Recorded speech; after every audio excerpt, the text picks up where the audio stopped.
Srimad Bhagavatam, 5th Canto, Chapter 18, the prayers offered to the Lord by the residents of Jambudvipa, text 1 to 2.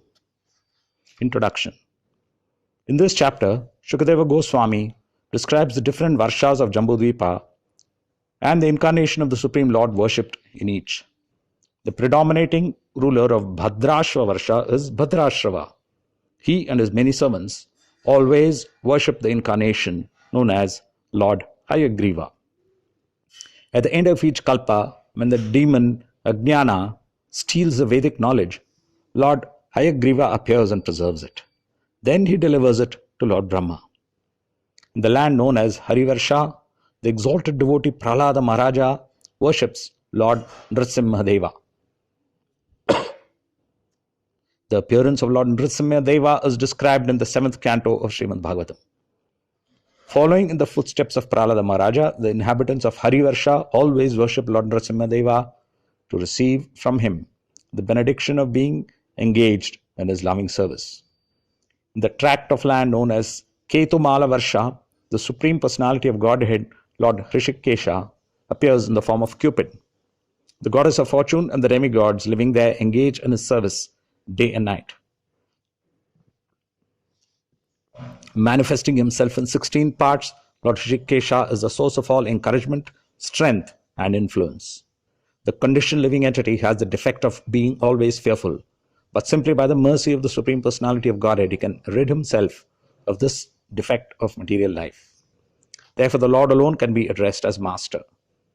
In the tract of land known as Ramyaka Varsha, Manu and all the inhabitants worship Matsyadeva to this very day.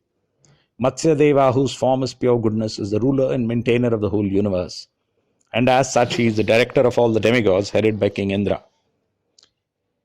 In Hiranyamaya Varsha, Lord Vishnu has assumed the form of a tortoise, Kurmamurti, and is worshipped there by Aryama along with all the other residents. Similarly, in the tract of land known as Uttara Kuru Varsha, Lord Srihari has assumed the form of a boar, and in that form he accepts service from all the inhabitants living there. All the information in this chapter can be fully realized by one who associates with the devotees of the Lord. Therefore, in the Shastras, it is recommended that one associate with devotees. This is better than residing on the banks of the Ganges. In the hearts of pure devotees reside all good sentiments as well as the superior qualities of the demigods. In the hearts of non-devotees, however, there cannot be any good qualities, for such people are simply enchanted by the external illusory energy of the Lord.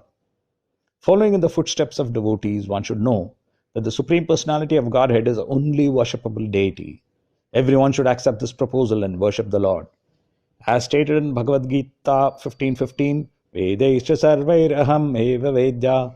The purpose of studying all Vedic literature is to worship the Supreme Personality of Godhead, Krishna. If after studying all the Vedic literature one does not awaken his dormant love for the Supreme Lord, it is to be understood that he has labored for nothing. He has simply wasted his time. Lacking attachment for the Supreme Personality of Godhead, he remains attached to family life in this material world.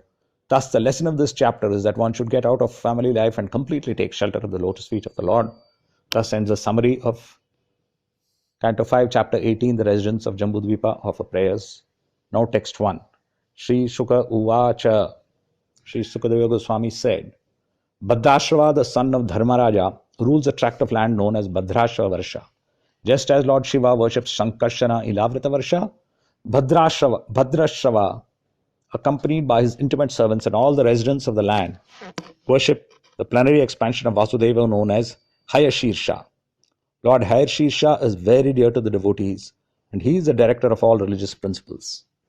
Fixed in the topmost trance, Bhadrashrava and his associates offer their respectful obeisances to the Lord and chant the following prayers with careful pronunciation.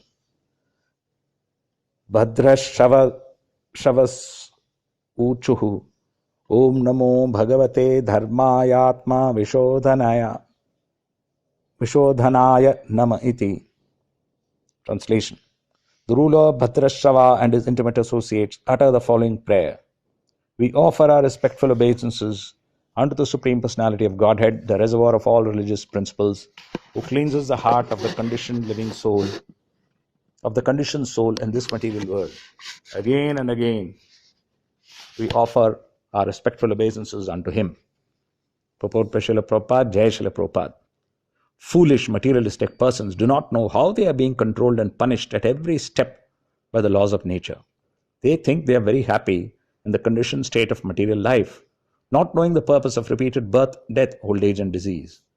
Therefore, in Bhagavad Gita 7:15, Lord Krishna describes such materialistic persons as mudhas, rascals. Namam dushkritino mudaha prapadyante naradhamaha. These mudhas do not know that if they want to purify themselves, they must worship Lord Vasudeva, Krishna, by performing penances and austerities. This purification is the aim of human life. This life is not meant for blind indulgence in sense gratification. The human form, the living being, must engage himself in Krishna consciousness to purify his existence. Tapo divyam putraka yena sattvam shuddhe. This is the instruction of King Rishabhadeva to his sons.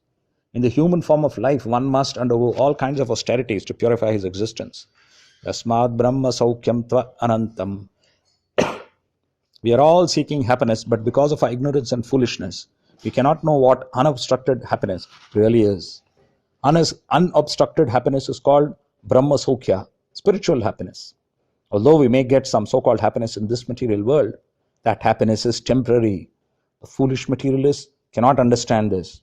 Therefore, Prahlada Maharaja points out, Maya Sukhaya Bharam Udvahato Vimudhan. Merely for temporary materialistic happiness, these rascals are making huge arrangements, and thus they are baffled life after life. Thus, end the Bhaktivedanta Swami summary of Canto 5, Chapter 18, the residents of Jambudvipa offer prayers, and translation and purports to text 1 and 2.